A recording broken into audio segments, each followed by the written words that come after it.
Ready to put down that drink or drug for good? Are you struggling to maintain your recovery from addictive behaviors? Do you need help with a family member or loved one who's in early recovery or battling addiction? Get the help and guidance you need by arranging a recovery recharged phone session with me, Ellen Stewart, Pushy Broad from the Bronx, certified life and recovery coach. Call 1-800-889-1757. Make an appointment today or go to my website, pushybroadfromthebronx.com, and click on the link that says Recovery Recharged. Don't wait. Get the help you need today. This is Ellen Stewart, Pushy Broad from the Bronx on TransformationTalkRadio.com. Welcome, Transformation Talk Radio listeners. My name is Ellen Stewart, and I am the Pushy Broad from the Bronx. This is my show, Recovery Recharged, and I am delighted, as always, to host with the illustrious Dr. Pat. How you doing, girl? Yeah, this is a great show. I'm really excited about this. Me too. We're going to get into it today. Absolutely. This is like right up in our face, too. Yes, it is. And it is the topic of the day with everything that's going on, and certainly in our field of recovery, because one of the biggest problems that we faced is being branded an alcoholic or an addict and having people look at us differently, treat us differently, and react to us differently. And that is what we're talking about today, among other things. The bias and the stigma of biases specifically related to addiction and also other areas. And of course, this is definitely the topic of the day. So, of course, I brought in an expert. All right. In fact, she calls herself the bias specialist. So I can't wait to talk to her. And shout out to our brand new Australian affiliates, because this gal hails from Australia. So I am thrilled to welcome her. Her name is Braun Williams, and she is the bias specialist. And her mission is to make bias conscious in the workplace. Let me tell you something about this wonderful woman who I have already inducted into the Pushy Broad Hall of Fame with me and Dr. Pat, okay? Because this gal is a trained teacher. She's been teaching for more than 25 years, young kids between the ages of 5 and 12. She's also worked with children with disabilities. She has an honors degree in theology, and she's had honors papers examining Australia's response to asylum seekers and refugees. And also, she is trained, and she has been well trained at the Salvation Army as an officer. And she has spent 14 months on the Pacific island of Nauru working with Indigenous peoples. Here's the thing about Bron. She says she's determined to make bias conscious in the corporate environment, to build awareness that we are a result of our environment, and better served making those biases conscious and developing targeted strategies to drive successful growth and change. She has 2 books, Powered by Your Past and I Have Seen the Moon. And her 3rd book, What's Your Water, is coming out in February 2020. I want to talk about that because I have no idea what that is. So I'm definitely going to ask her about that, okay? Please welcome listeners to Braun Williams. How are you today? This morning. Good morning. It's 6 a.m. Yeah, great to have you. Thank you. It is just lovely to be here. And before I start, I wish to acknowledge the traditional custodians of the land I live and meet on, the Wurundjeri people of the Kulin Nation. I pay my respects to them and their culture and to their elders past, present and emerging. So Melbourne, that's where I am. That's where the Wurundjeri people, that's their traditional lands. Amazing. And I'm great. And and you are. So we're going to talk about your past a little bit. So just tell us a little bit about those 14 months and some of the enlightened realizations you came to, and then we can go into bias. Your story is fascinating. So share it, please. Thank you. Yes, it's one of those serendipitous events that happen in life. I was a Salvation Army officer, and the Australian federal government had reopened their offshore processing centres for asylum seekers on Nauru and also on Manus Island in Papua New Guinea. And an email went round saying, who would come for 4 weeks? And I put my hand up, not because I had a burning desire to work with refugees or to work in the tropics, but because I couldn't think of any reason why not to. So a serendipitous decision. And so I landed there. It's a tiny island. You can drive around in half an hour, 35 kilometres south of the equator. And it was on that very first day as we walked, we'd had all this orientation. We'd been up since a midnight flight, tired. We walked down into the camp. I see all these dark-skinned men just sitting around. They were quite placid, you know, they'd suffered trauma, and my body started to react. Shoulders got tensed, stomach churning.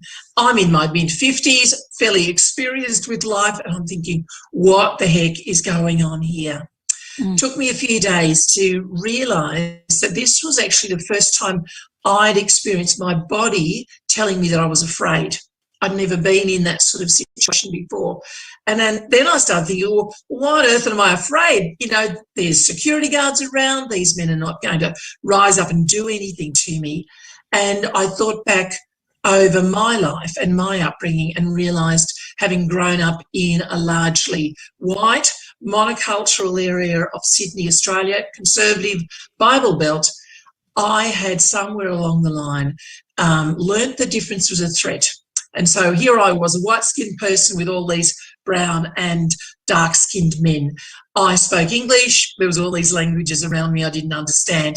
I was a Christian, and I knew most of the men came from Muslim countries. So it was that realisation that the person who would have said she didn't have a racist bone in her body actually had this latent racism just sitting underneath the surface. And then some months later, I'd returned in a full-time capacity as the religious liaison officer. So now it was my job to look after the religious needs of all the asylum seekers. So that meant sourcing materials for them, you know, whether they were Christian, Muslim, Buddhist, Hindu, because it was recognised that having their religious needs met went a long way to aiding their mental health. And I started to observe something else, but this time it was in relation to the Nauruans who were on the various teams. And I'd seen it in the white expats, including myself. This sense of superiority was like, hello, you know, developed country, university educated, of course we know better. We've got all the answers.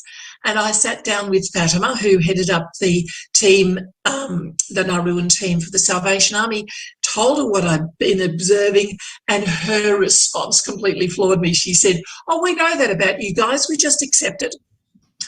And it was like a body blow. So what you're saying here, and we see this all the time, and I'm sure, Dr. Pat, you might have experienced this as well. Don't you think? Have you experienced this in some form? I just spent an hour talking to Dr. Lisa about, about racial trauma and about trauma in general. And, but Bron, what you're saying is, for the first time, you had not experienced this before, where you can literally feel this in your body. Yes. You can feel it in your cells. It gets into your tissues. Yes. And I had to address these things in myself. So not only did you feel it physically, but you felt the physical fear, right? So it became a tangible fear, on top of which you realized that this is almost ingrained in us, and it's developed across the board, regardless of situation. You mentioned a couple of things. You mentioned a religious bias. You mentioned a race bias. You mentioned an educational bias. You mentioned various things that we almost always gravitate to, simply because that person sitting across from us is different from us. So when that person doesn't resemble us and doesn't mirror us, our first reaction is to be afraid. And that's distressing, right? When people aren't like us. It is. Yeah, and I think what happens though is that's compounded by not just that they're different and they're not like us, but the belief systems we created. I grew up in the projects in the Bronx, and I got to tell you, it didn't bother me. It didn't bother me then. It didn't bother me in high school. And then my stepmom was really smart.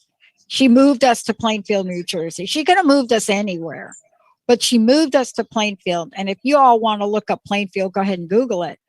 So myself and my sisters, and for the most part, we didn't have the fear of people with, people of color.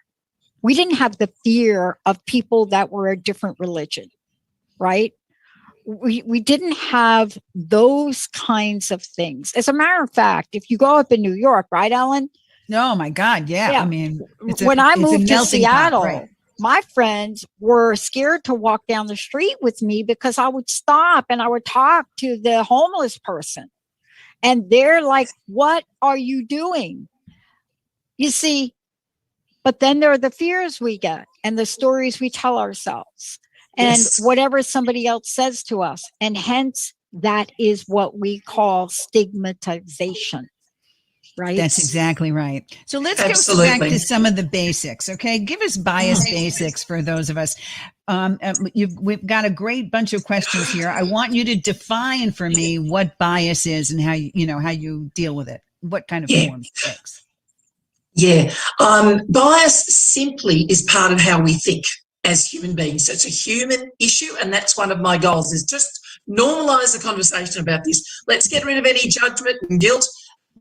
Bias is just part of being a human being. It's the tendency to privilege one set of people or a group of ideas to the exclusion of others. It's as simple as that. We say, this is right, this is wrong. It forms unconsciously in our childhood, during growing up years, lots of input from things like our family, our culture, if we're part of a faith group, the media, all sorts of external sources, the sports club we belong to, the friendship group we're in at school. Bias then shapes how we see ourselves, how we see other people, how we see the world. It informs the decisions that we make, the relationships we have. It informs how we treat others, who we innately show respect for, and who we unconsciously dismiss. So why is it important, do you think, not to ignore it? Because it can, two main areas. It impacts our decision making and it impacts our relationships with other people. Just like, that bodily reaction I had with these men who were different to me. Now, if I had allowed that to continue to manifest itself and I acted out of that, I would have been completely ineffective in that situation and probably would have been sent home because I would have been useless. So allowing our biases to operate is unhelpful. Like most of the time, well, that's why it's called unconscious bias. We're not aware of them. But as we allow life to bring bias to the surface, then we get the choice. Do I continue to allow this bias to work in my life, or am I going to make an intentional choice about what I do with it? Roger Day Davies, who's a linguist, has made a wonderful statement. He said that bias operates in a parallel world to our rational and logical thought processes. And I love that idea of a parallel world. Yeah, so that we've got our biases that are operating here quite effectively, and we've got our logical thoughts. So my logical thought said I didn't have a racist bone in my body. My biases were saying, well, hello, no, you actually do. Of course. And that's because we are uncomfortable with things that are dissimilar. That Crosby, Stills, Nash song, you've got to be taught, right? You've got to be taught to hate and fear and all of those things. There are some things that become intrinsic. For instance, I had lectured at the Rutgers College of Nursing several years ago and talked about addiction and the stigma of addiction. And I asked everyone in that classroom, and these were nurses, these were pre-med, there were some pre-med and some, nursing students. And I asked them to picture an active addict in their head. Okay. Close your eyes and picture an active addict or an alcoholic. Every single one of them said, what do you think? Tack to Pat, what do you think they said? I don't know what they said, but I know when I was asked that question, all I could think about was my uncle at Thanksgiving. Okay. I hear you. I hear you.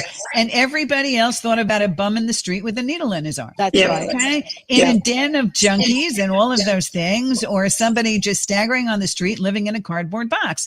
And, you know, and most of my life, I lived in the Bronx, and then I lived in Manhattan and other boroughs. So in Manhattan, it wasn't uncommon to see cardboard boxes with people living in them. Okay. And still today. So this is the picture that people get, and we're responsible for this, when in fact, that is only a very small portion of the addiction in this world. And people like Dr. Pat and myself that have years and years and years in sobriety didn't come out of a cardboard box. Okay, so that's a whole different thing. So tell us specifically, what is a bias specialist? What is that? What do you do? Okay, I with organisations, government departments, peak sporting bodies to help build awareness of bias, because we cannot change what we cannot see. And I think particularly during COVID, because crisis does a whole lot of things for us, doesn't it?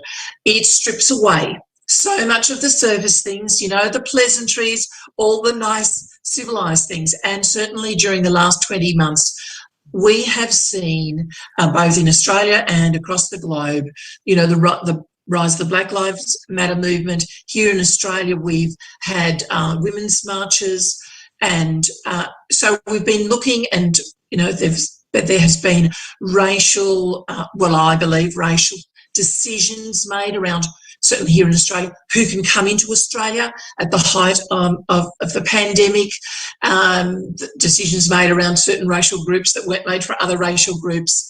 So it's what I do is help people see that what we're seeing on the surface of the water, because I liken bias to an iceberg.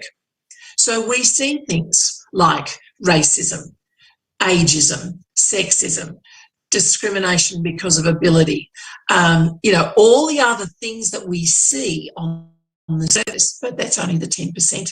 Underneath sit the bias, that tendency to privilege one group over another, that then allows us to categorise people.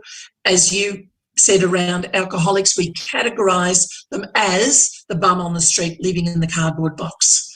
And you know, we categorise people because of their skin colour, their accent, their age, their weight, a whole lot of other things. And so what I help people do is match what they see to the underlying issue of bias, because unless we actually work at it, it's like putting a Band-Aid on a virus. It's just not going to solve the issues. Not that I believe bias can be eliminated, but we can make it clearer, we can understand how it impacts us, because once we understand that, we get the choice. What do I do with the results of my biases?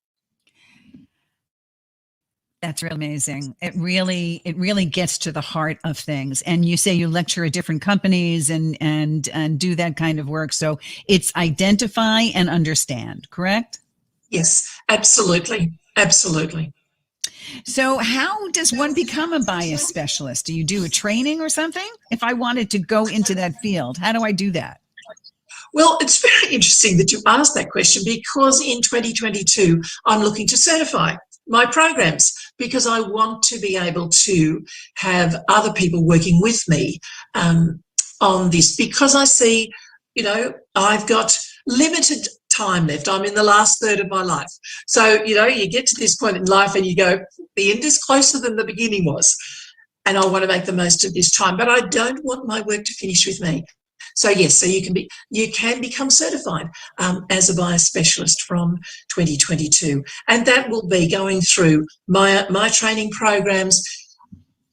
The key, though, is to understand that this is not an academic exercise.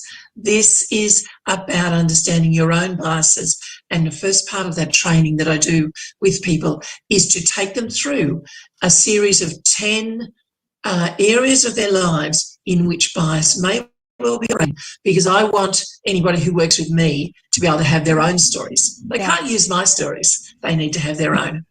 Yeah, the mind will tell us everything's okay. We're cool. The mind will tell us, what? Me? Who? Like, what? Me? No. But this is something, right, that, there was a movement, a lot of years ago in corporate America, and we called it sensitivity training. It was hard. Yes. It was hard. It worked. Right. They stopped it.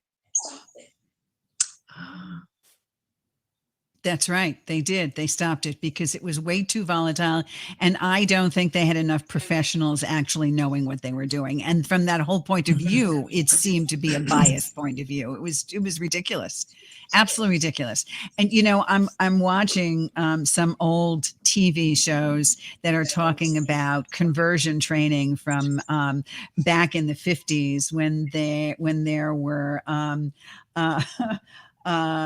gay individuals who are trying to be converted back to heterosexuality, and doctors and all of these things, and the strange kinds of things they would use to do that under the auspice of this is medically proven and this is correct, and all of these things. And it's horrible. It's constantly a horrible thing. I mean, it's just not good.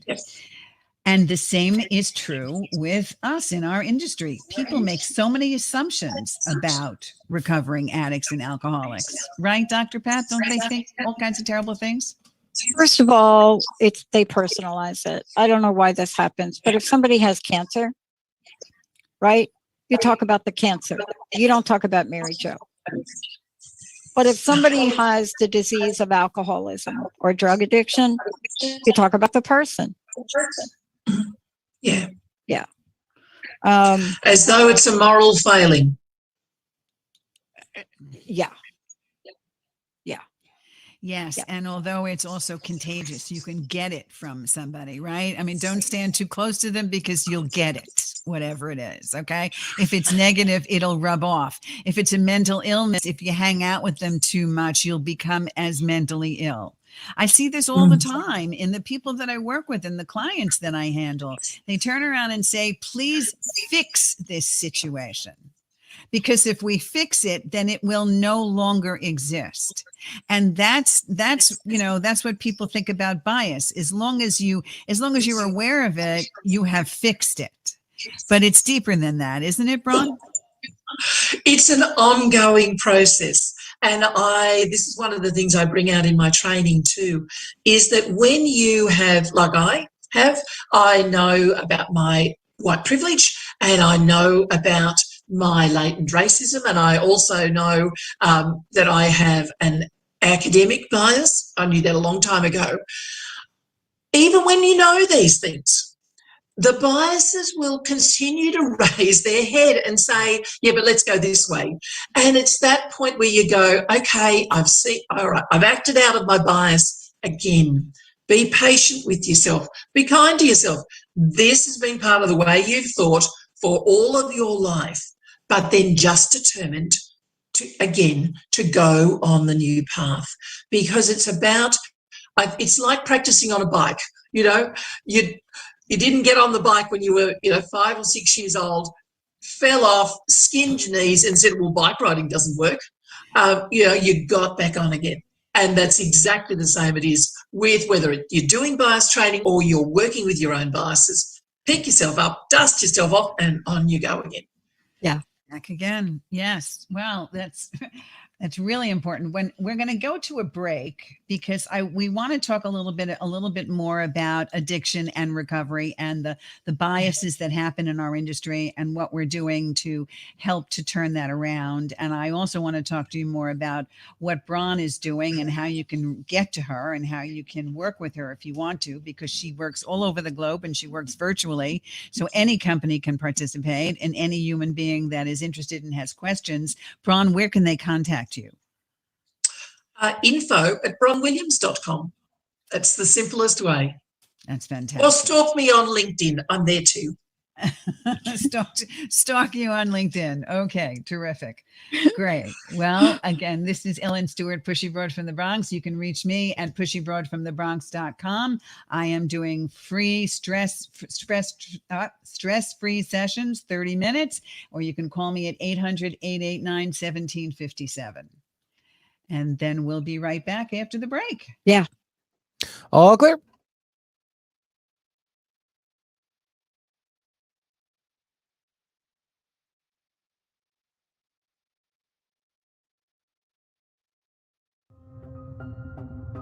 Are you ready to put down that drink or drug for good? Are you struggling to maintain your recovery from addictive behaviors? Do you need help with a family member or loved one who's in early recovery or battling addiction? Get the help and guidance you need by arranging a recovery recharged phone session with me, Ellen Stewart, Pushy Broad from the Bronx, certified life and recovery coach. Call 1-800-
Want to ignite your best life full of joy, passion, and purpose?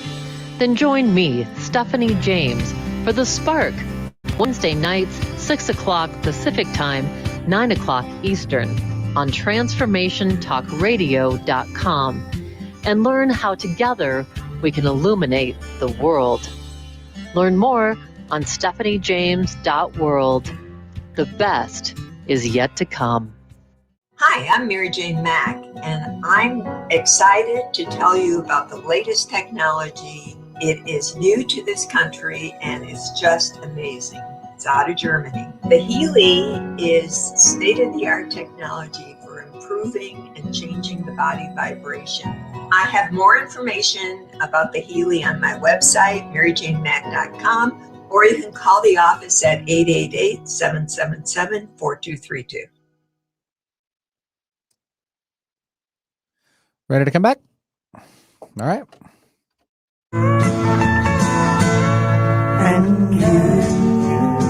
Oh, Benny, I love you. Yeah, boy. I love it. Welcome back, everybody. Bias. BIAS, and the stigma of addiction. Now, I want to say this before we get rolling. I want to make sure everybody knows how to find out more about Braun Williams. Bron, how do we do that? Go to my website, bronwilliams.com, or you email me at info@bronwilliams.com. Yeah. Simple as that. Yeah. And I just want to say, when you get to the website, everybody, what you're going to find is a bunch of things. I just want you to take a look. First of all, what you're going to find is the bias specialist, conscious and unconscious. And we're going to talk about this today, like the difference between conscious and unconscious, because there is a difference, but it's still bias. I don't care. Bias is bias, but they're two things. And now, how does it happen? Well, if you're Bron, what's going on is you're working in corporations. You're helping people understand what this is. I mean, how about an unconscious bias that doesn't give a woman a raise because she may be single and she doesn't have a family? And you don't even think about that until somebody calls you on it. How about somebody of color? How about somebody that doesn't speak English? What are the biases around that? Or wait a minute, like what happens when you're in a recovery group and you're part of 3 people working for a sponsor and one of the folks in your group is Muslim and you have to stop because your Muslim friend has to pray? What about all of those things? I'm glad she's who she is. That's all I want Absolutely, to say. Bron. So if you want to answer all those, right? And if you want to answer all those things now, that would be great. Okay, I don't want to address them all, but let's talk a little bit about what can you consciously do, right? So, like anything else, I'm sure the first step is awareness. So let's talk about that. Yeah. Look, I actually realized, looking back on how I processed things for myself when I was on Nauru and then after I left Nauru, I realized I'd done 4 things. The first one, I'd actually noticed the triggers. So I'd noticed that my body was telling me something that I hadn't heard before. And so that is always the first step. So if you're getting a physical reaction to a situation or an emotional, like you might be getting frustrated with a person, angry even, or you're getting upset by the things that they're saying, that's a trigger. And it's important not to just go, well, it doesn't matter, or it always happens like that, particularly if it always happens like that in that situation. That's a great trigger. So notice the triggers. The second thing then is to take that step back. Ask the questions of yourself. Why am I doing this? For me in that situation, I'm thinking, I've never felt this before. What is going on? Ask the questions. Questions are a key component of working with our biases. Because our biases are unconscious, we've actually got to use questions to bring them to the surface. And then after you've asked some questions, what will happen is you will start to see some narratives, some stories coming out of your own past, your own experience around, say for me, around race. I had, I think they were the closest we had to having anybody who was different to us was having one Chinese family in our church. I realised how monocultural my background had been. So then to be thrust into a situation where there's so many people of so many different nationalities, it was about those stories. And I thought about the stories around difference that my parents had unconsciously, and I don't think intentionally in a bad way, taught us, but this whole idea that difference was a threat. And then you're actually able to give a name to your bias. But by the time you've done that, you actually realise this bias is very much part of who I am. And I think you're able then to own that bias. Like, I don't like having to say that I'm racist because that's not how I see myself, but that's the truth. And it's easier to own that when you've done this little process, because you go, okay, I can see why I'm like that, because it's not that means you're a bad person or that you're intentionally going this route. It is part of how you've been raised and you haven't actually thought about what that meant for your life. So you assess your background, you assess your upbringing, you come to grips with it, you become aware of what's going on and realizing that you are formulating ideas and concepts based on things that have to do with you and not the people that you're looking at. Oh, that is excellent. I'm going to hang on to that. I like that. Dr. Pat, every time I walk into a 12-step meeting, okay, I walk into a 12-step meeting, especially in early recovery. I sat down in the 12-step meeting in early recovery and I turned around to all of these people and I said to myself, I am not like any of these people.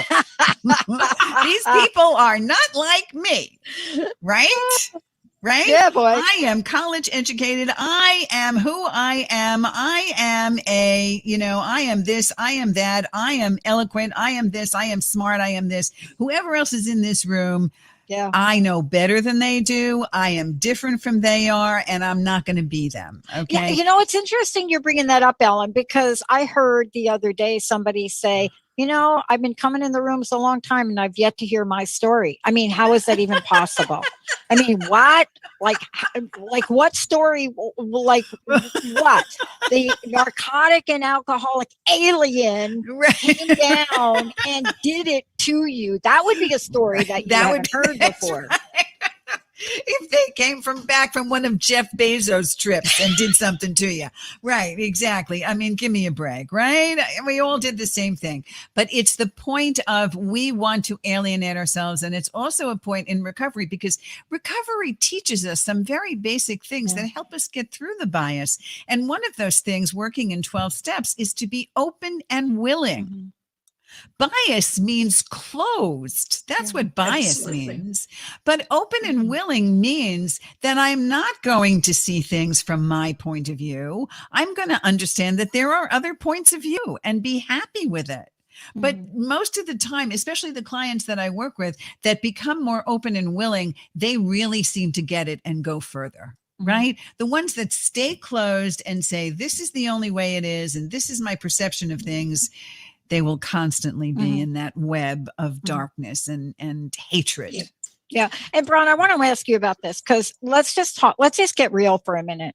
There is a realization in any 12-step program or anything that you enter in life that has to do with addiction.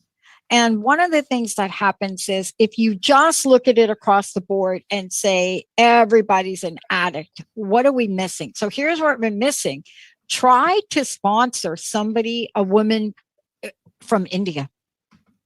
If we don't understand the multidimensional, multicultural, multigender, homophobic aspect of what people are trying to do and some of the underpinnings, you're an addict. And by the way, I include food. So if you talk to me right now, I'm absolutely. saying okay, we're going to talk about food right there. Okay. And I'm not going to pick up my coffee during the show, but we're going to say, this is it, right? You cannot sit and watch, your episode of Euphoria without eating an entire box of candy. So something's up with that, but let's break it down because what we have is a multi-layered effect when it comes to addiction. And I'd like you to address it. There's the stigma. I'm an addict. I'm an alcoholic, and I don't even use those words, right? But just for this show, I need to say it, right? I don't use that. It's a disease. It's not me. It's an illness. But here we go. Now you go into these rooms, but you're East Indian. Or wait a minute, my buddy, Muslim, right? Or how about over here? You're of the Jewish faith. You see how we have to break this down when it comes to addiction, because there's the stigma of the addiction. Then when you top onto it, gender identity, racism, and religion, tell me what we have, Bron. Oh, God. Last question. Well, see, what I'm hearing is the layers, but the layers of our lives that cause us trauma, that cause us to be disconnected to ourselves, that cause us to be disconnected with other people. And I loved what you said, Ellen, about bias is actually all about my perceptions of other people, but it can also be about my perceptions of myself, which you so eloquently talked about. I'm not like them, none of these people are like me, but we can allow our own biases around what I should, could, can do, or but how I should be behaving. And there, what you said, Dr. Pat, about the cultural things, because Muslims have a series of behaviours that are normal in their culture.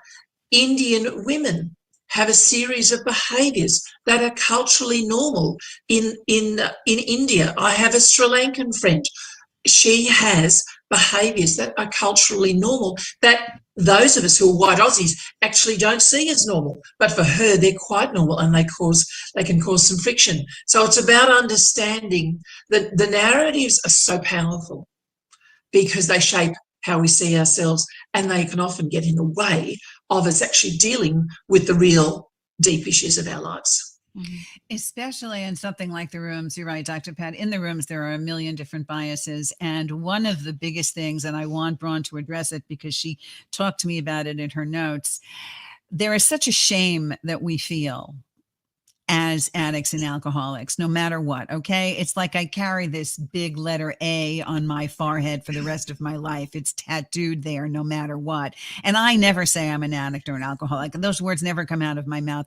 I always say I'm in recovery because I am loud and proud in recovery. And which is why I went to Dr. Pat almost 3 years ago and said, I want to do recovery recharge, not and that's addicts what and Bill W. alcoholics said when he recharge. walked in. He said, I'm a recovered alcoholic. I'm a recovering alcoholic, right?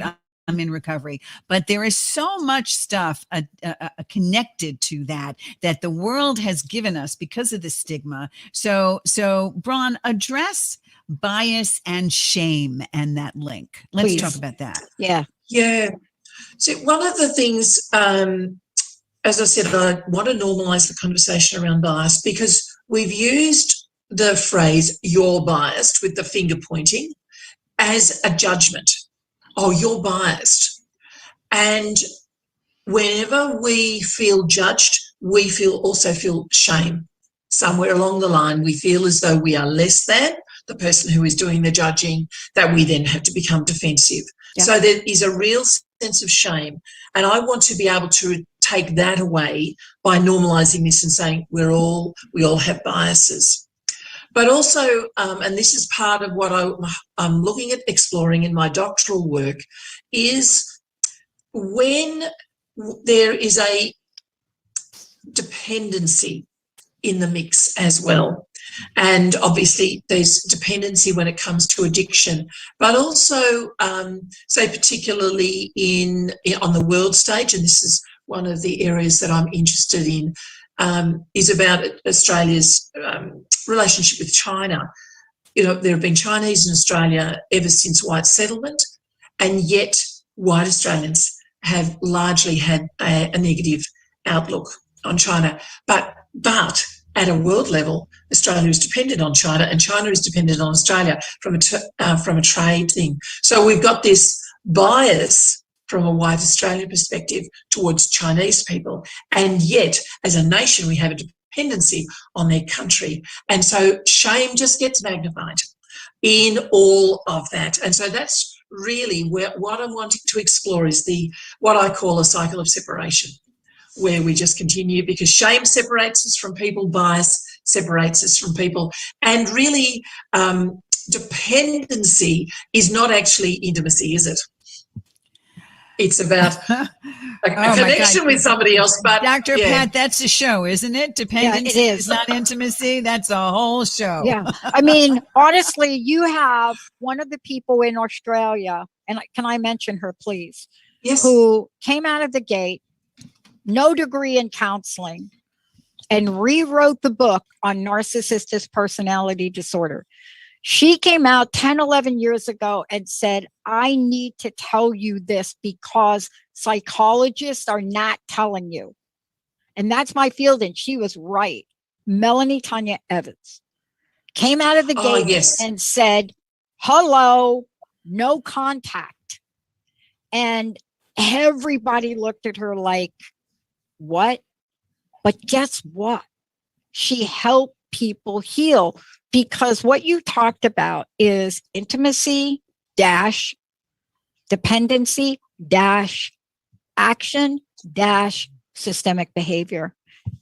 Put them all together and you got like bias in a lot of ways. And we don't have the tools. That's why what you're doing is so important, because we don't even have the tools to tease it apart, do we?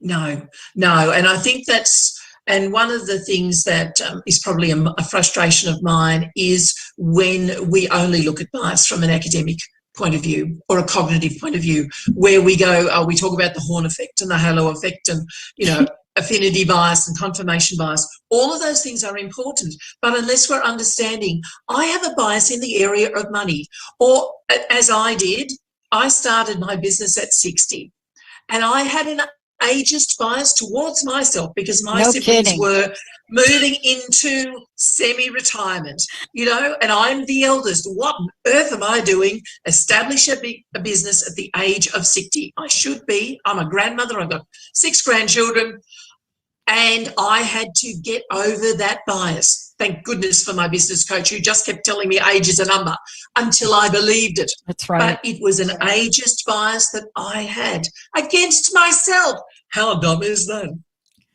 But it's absolutely commonplace and normal. And here's the thing.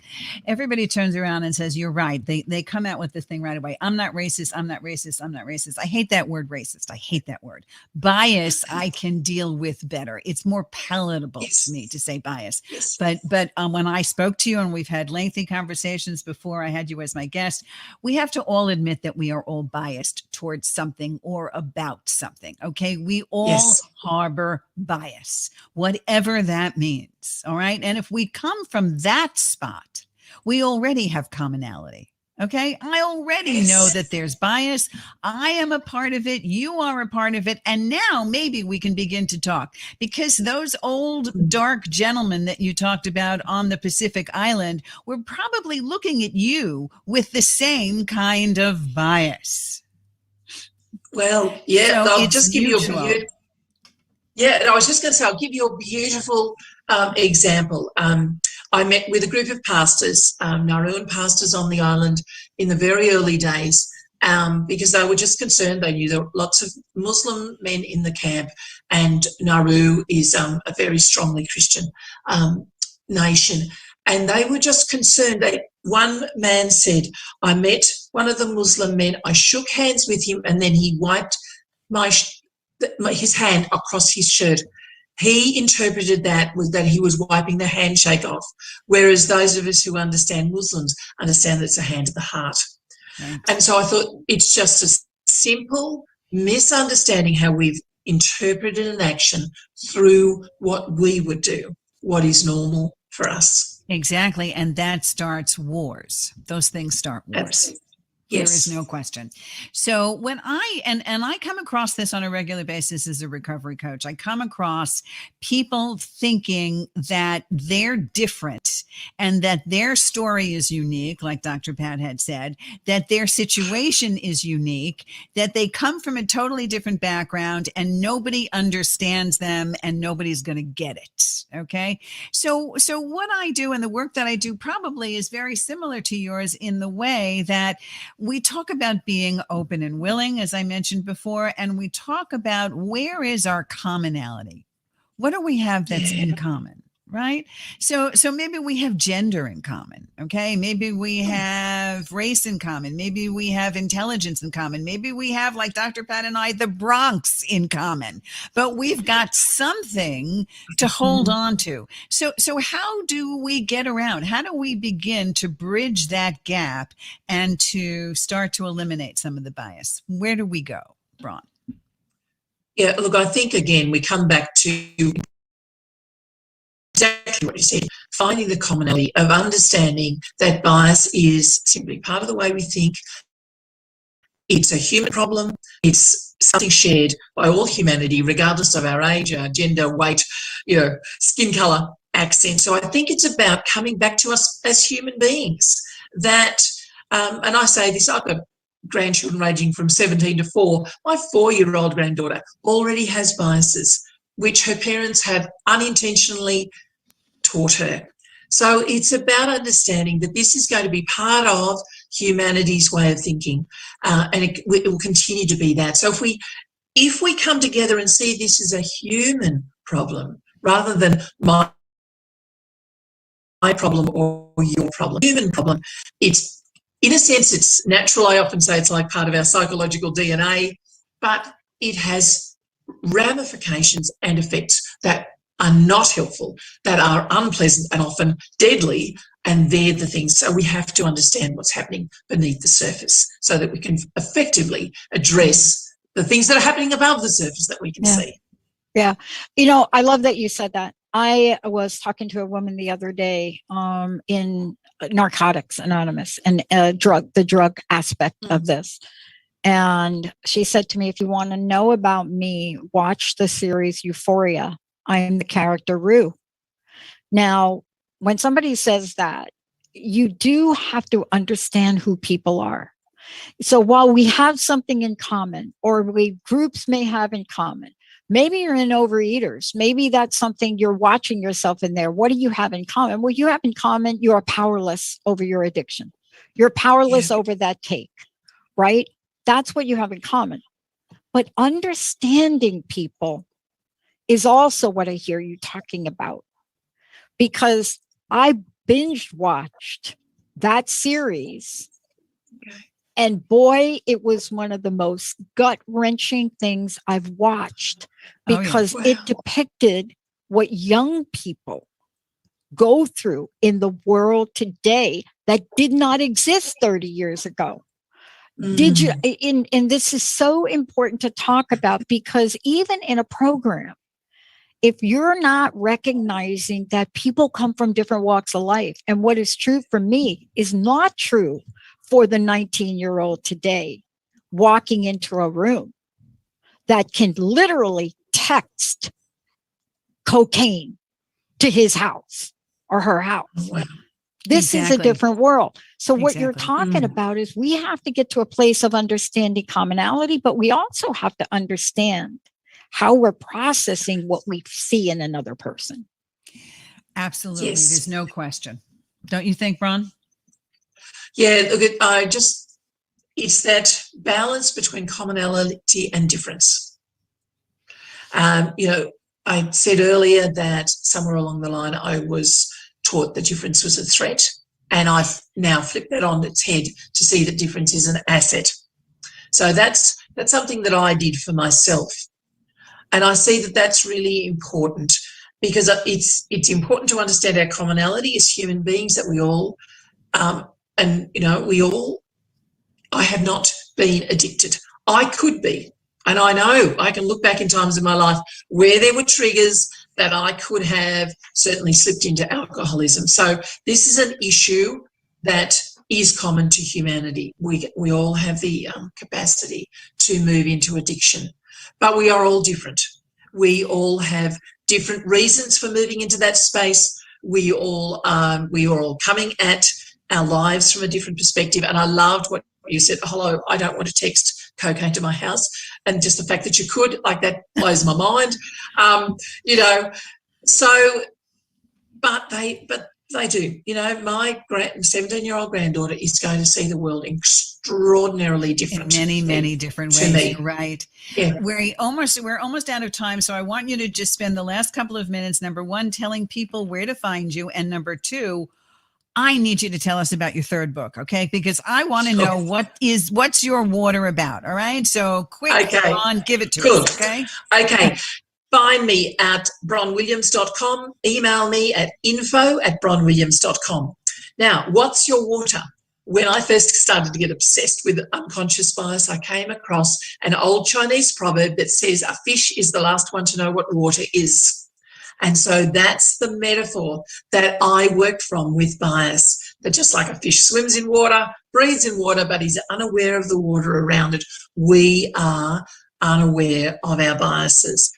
And so this book, which will be released in February next year, is all about looking at our biases, how they sit underneath the surface of things. I talk about the bias iceberg. I talk about the bias ladder. Where might you be? Somewhere between ignorance and innovation, and a whole lot more, because I really want this to go into workplaces so that people can start working with bias for themselves. Bron, you've taught us a great deal today. Braun Williams, info@braunwilliams.com. What's Your Water publication coming out in February of 2022. We have certainly learned a lot today, haven't we, Dr. Pat? Yeah, and I would love to know from you, Bron. I'd love to know what your personal message is. I'd love to know what you'd like to leave us with today. I know we talked about a lot. Yeah. I think to have faith in yourself, because, hello, I'm 65. And I still struggle with that because I think I've grown up in a space where women didn't do what I am doing now. And so it's about having faith in ourselves. And I think you can apply that whether you're moving through recovery, moving into a new area. It's all about moving into something new. So have faith in yourself. Fantastic. And we're the three of us are in the same boat. We're right there with you, girl. Okay. This is Ellen Stewart, the Pushy Broad from the Bronx, thanking Braun Williams, thanking Dr. Pat today. Please join us again. Join me at pushybroadfromthebronx.com, 1-800-889-1757. Have a great day and enjoy yourself. Take care. All clear.